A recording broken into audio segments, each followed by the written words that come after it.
গাইবান্ধার সাদুল্লাপুর সরকারি কলেজের 50 বছরের পুরনো একটি বিশাল মেহগনি গাছ অবৈধভাবে কাটার অভিযোগ উঠেছে স্থানীয় মোজাম্মেল হক নামের একজন প্রাথমিক বিদ্যালয়ের প্রধান শিক্ষক ও তার স্ত্রী রুবিনা হকের বিরুদ্ধে। হুমকি দেয় যে আপনি গাছ না কাটলে আমি এই গাছ কাটবো, উনি কিন্তু হুমকি দেয়।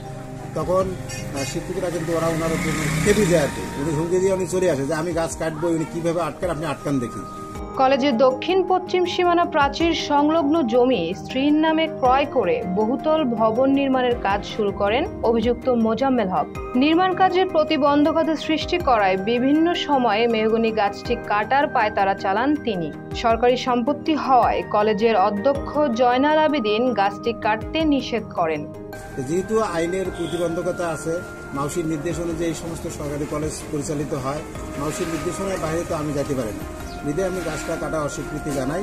অধ্যক্ষের নিষেধ অমান্য করেই গত সোমবার 3 জুন মধ্যরাতে মোজাম্মেল তার লোকজনকে নিয়ে গাছটির মাঝখানে কেটে ডালপালা সহ কাটা অংশ কলেজে রেখে যায়। পরে অধ্যক্ষ বিষয়টি জানতে পেরে সাদুল্লাপুর থানায় লিখিত অভিযোগ করেন। অপরদিকে অভিযুক্ত প্রধান শিক্ষক বিষয়টি অস্বীকার করে বলেন যে কলেজ কর্তৃপক্ষই গাছ কেটে তার নামে মিথ্যা অভিযোগ সাজিয়েছে। এক দল এক গ্রুপ আসে দিনের বেলায় সকাল 10টায় শুক্রবারে গাছটা কাটছে। আমি দেখছি আমি তো চিনি না কাউকে।